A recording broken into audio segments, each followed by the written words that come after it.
Hey guys, welcome back to another week of the Unnamed Cybersecurity Podcast. I'm Bob. We got Chris, we got Matt, and we got Carl. We got a full house today, guys. Yeah. And Matt's door is open, so I guess we're not going to get any kids running in. Nope, not today. The dog, on the other hand, will probably come destroy my office shortly. Our ratings get better if your dog comes in. Mm-hmm. Guaranteed. You have other farm animals over there too? No farm animals, just a beagle in the background here. Anyway, figure we'll talk. There was some news that we've been talking about in the green room a little bit. So a lot of times we might mention shadow IT. What are your people doing around taking on services, installing services, using things that you don't understand and know about in your business? Well, Carl's got a great story today about a warship that had a stinky Wi-Fi network. Yeah, well, it was a stinky. When you think about one of the largest employers in the country, it's the armed forces, and the Navy being one of those divisions. Mm-hmm. What unfortunately happened, there was a what I've learned in the last week or two of looking at this study was that non-commissioned officers in military service they basically run the military, and they're the most trusted people there. They really know the inner workings of everything. And unfortunately, we had a commander, a senior chief officer, petty officer, Rizal Moreno. I apologize if I'm mispronouncing her name. Stinky. We're just going to nickname. Stinky is what she did. So okay. She decided, so seriously, when these people are deployed overseas, they can go months and months without contact. Mm-hmm. They don't have internet. They currently don't have internet, just social media, any of that stuff while they're out at sea. It's supposed to be a zero. It's a controlled environment. You can imagine you're operating in the China seas, and you don't want to have errant signals. All that stuff is locked down. Well, apparently the ship that she was on, they came into port, and she decided that's kind of inconvenient for her. So she and the rest of her mess, which is 16 people who were at the senior level, decided that they should remedy this issue. And so what they went to was Starlink. And they decided to get one of those Starlink antennas. And while it was in dry dock, they went ahead and mounted that there. And they started up. And by the way, she's not a technophobe. She's really quite. She's got some good pedigree. She comes from a sysadmin background. She's got a master's in cybersecurity, and it makes you really wonder what was going on in her head, as far as the risk was concerned. But she decided that Wi-Fi wasn't going through the rest of the ship with the Starlink. It really wasn't doing what it was advertised, even though I think Bobby said she paid $2,800 just to get the equipment, the initial equipment. So what do you do when you don't get the Wi-Fi, out of a Starlink? You get extenders, baby. You need to light that up. So she lit the whole ship up with Wi-Fi. And that was one of her problems was she decided she was going to be a little cute about it and named the Wi-Fi Stinky. Now, all of a sudden, people are looking at their phones going, "What's this stinky Wi-Fi?"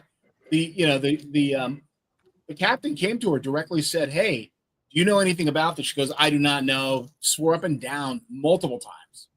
And what she did was she was at that point she got clever and renamed the Wi-Fi to look like one of the printers on the ship that had their own Wi-Fi. So it was another device name. And then at that point, it kind of went away. Nobody was really asking about it up until they came back in for another dry dock fitting.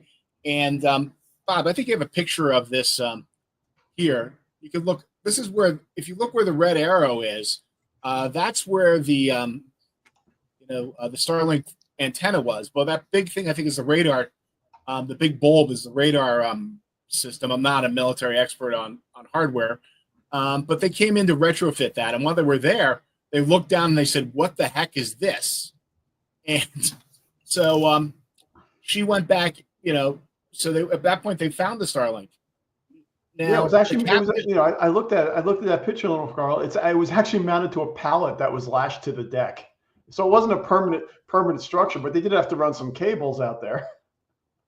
And yeah, no, well, she used our tax dollars to mount this too. This all came out of naval credit cards and everything else. Really, it's a shame. I mean, this is a highly respected position to earn and to work your way up to, and to really make it onto the national stage known as this. so okay, so she went and bought some services and installed them, but you know, what was the real potential impact of things like this? I know you know, a lot of these things all have GPS tracking in it. Did she just geotag the warship at sea? Potentially, yes, because, well, here's one of the things. I've listened to a couple of different reports on this, and one of the people had said if she had gone to her commander and said, "Hey, we want to put this on the ship," he probably would have said, "Well, we're doing this for morale. That's wonderful," because, you know, they understand the working conditions, the stress that these people are under, and they would have proceeded to say, "Okay, when we're in safe situations, we'll turn it on for a period of time to let the crew enjoy that," because they understand what's going. Everybody's sympathetic to that. They locked it down to only the chief, like 15, 16 people were the only ones who had access to this.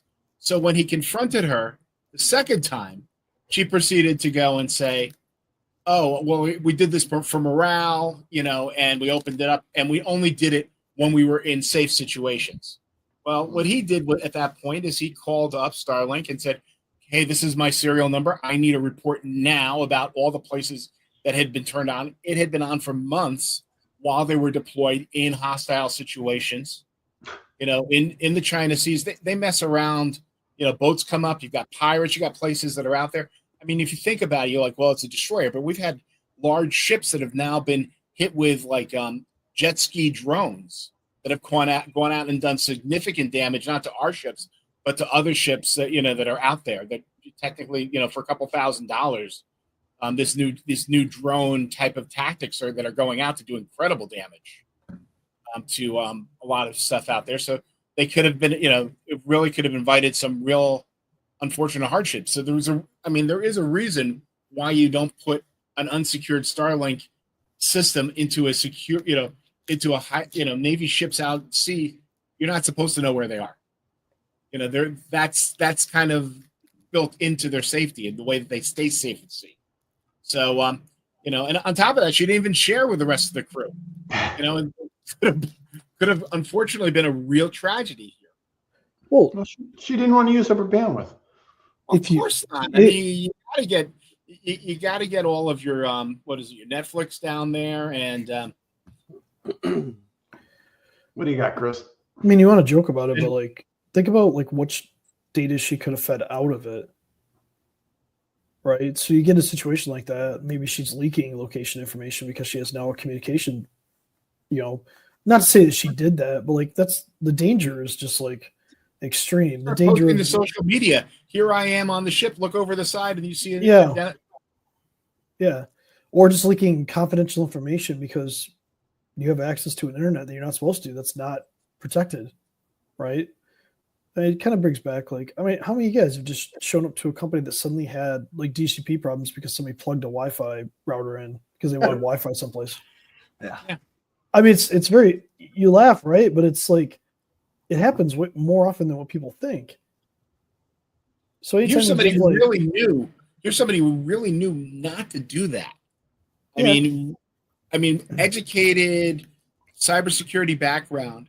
And you look at sometimes what happens in organizations where you can almost forgive them for not understanding the risk.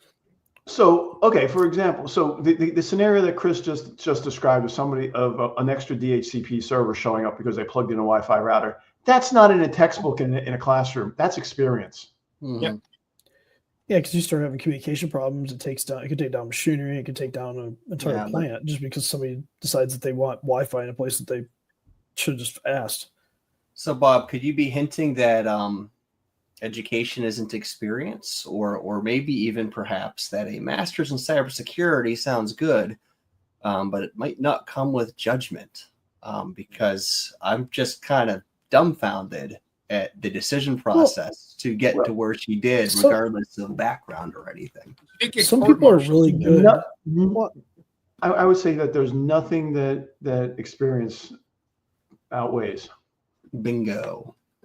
Well, Absolutely. I mean, it doesn't really matter what kind of education you have when you think about it, because if you can't actually use it in real world situations, so we can, I mean, plenty of people are really smart and then they get behind the wheel of a car drunk, even though they know they shouldn't, right? Mm-hmm. Plenty of people do really dumb shit when they know they shouldn't. And these can be incredibly intelligent people. But like in every situation, you're not necessarily incredibly intelligent. Sometimes you really do dumb stuff. And, I never do dumb stuff. Oh yeah. Okay, Mr. Concussion. Anyway, sorry. Because I can guess myself. Concussion. That's just the way Matt self-medicates. Give myself literal brain damage doesn't make me entire. I'm just more special than usual right now. Yeah. So I don't know. Like, if you equate this to business, let's take this back to business, right? What she did was terrible, but like, and I give you a DCP or a Wi-Fi router situation they can take down a network, but like, there's pieces of software out there that people are using that you don't know about. So if you're not locking down your stuff and you're not having like standard configurations and people are just loading whatever software they want, it's the same thing. And sometimes they're just trying to do their job. And if you don't give them what they need to do their job, guess what? People will find a way. A lot of people will find a way. And sometimes that exposes your business to a higher risk profile than you really want it to be, right? Mm-hmm. So, yep. I ran across somebody a couple of weeks ago that their office PCs didn't have what they needed. So they brought their own PCs home, brought their own home PC laptops in, put them on the Wi-Fi, and started doing stuff. So it's like it's not where we need to go. We can even go into cloud services. I mean, one of my clients just recently, we discovered that some of the employees were using their own ChatGPT licenses inside of their office. So we said, let's just get them from the company, their own their own licenses. That way, God forbid, when they leave, if they do, their data doesn't travel with them. Mm-hmm. And so, those are like the little things that you start to look at. It's not just the hardware; it's also the software and where all the data is going. And you may have all the intentions of retaining that inside of your walls, whether that's virtual or on premises. But if you don't have somebody who knows what to look for, they could read all the books in the world and forget about it.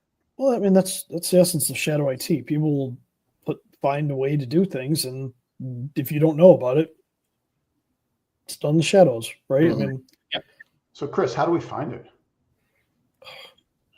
First of all, you have shock collars in all of your employees, so if they get caught, I'm just kidding. It's a joke. I like it's it. really on the wrist now. They don't. What? Oh, that's not fun. They don't put it around the neck. It's on the wrist, Chris. I saw a guy this weekend try to use a shock collar, put it around neck to see what it would be like before he put it on his dog. So, yeah, there are things that still happen. I've seen that at the Thanksgiving dinner. I think the thing that you want to think about is, okay, take it back to basics. What do you use in your business every day? What software do you use? Do you have that defined? Do you know every piece of software that's used in your company? The answer most of the time is no. Mm-hmm. So you need to have an approval process. Nobody should be able to install a piece of software without it being approved. You have approved software in the company. You have approved websites. You have to start monitoring this stuff. There's tools for like email where you can kind of look at like what people have signed up for. You don't want people to just automatically go sign up for things with their work email and start loading data in there, like what Carl said about ChatGPT, but like other things as well. You need to be monitoring your email, what they're signing up for, and then make sure that the PCs are locked down in a way that they can't just install anything. And then if you're the owner, try to be an example and not the exception every single time.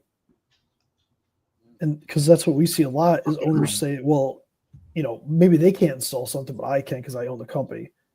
Well, that's true, but you're also the biggest risk to the company. Absolutely. So you got to. Yeah, if you want to load something that's questionable and you're the owner, does it really deserve to be on your business PC? Or is it something that if it's a personal thing, why don't you just have a personal devices with you that you can use? Yeah, so that's a good point. I mean, home PCs are cheap. It's nice to have a separate device that's whatever, you know. But I think the biggest point anyone made, and Chris, I think it was you that said, give your employees what they need because otherwise they'll find a way. And like that hit home because, I mean, we've all seen it, but I think a lot of business owners don't realize that, oh, if you don't have some kind of secure file share platform, they're going to find a way to send it, whether that's a personal Dropbox account. And by the way, when they leave the company, that data is going to stay with them, not you. Just all kinds of things. They really need the tools to do the job. Otherwise, they're going to find a way that's probably going to bite them or the company in the butt later on because they just don't know better. Or they might just be malicious. They're just trying to steal your stuff.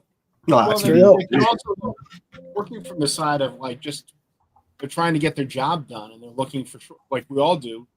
It's the way we're built. We're always looking for a shortcut or a better way, you know, to make these things happen. And when we see new technologies that are out there that can speed that up, you know, people are going to look for the path of least resistance. Mm-hmm. Yeah, I don't think any of us want to just say people are malicious, right? Most people just want to do their job, go home, right? So they're going to use whatever they can to do that. But you have to think of the malicious side too.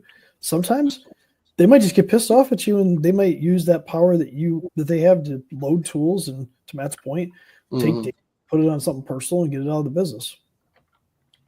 Somebody pointed out yesterday that if you take a group of 100 people, at least one of those people in that group is going to be a jerk. So if you have a company with 100 people in it, hold on, just one? I said at least. It's like a pretty low ratio. I'm giving you a very low bar. So then if you have a company, you know, what's the percentage? I think, you know, so I think the bar might be 52%. You're an employer with 100 people or 200 folks in there, you've got to assume that you've got a small percentage of people, you know, that may slip through the cracks as far as your scanning.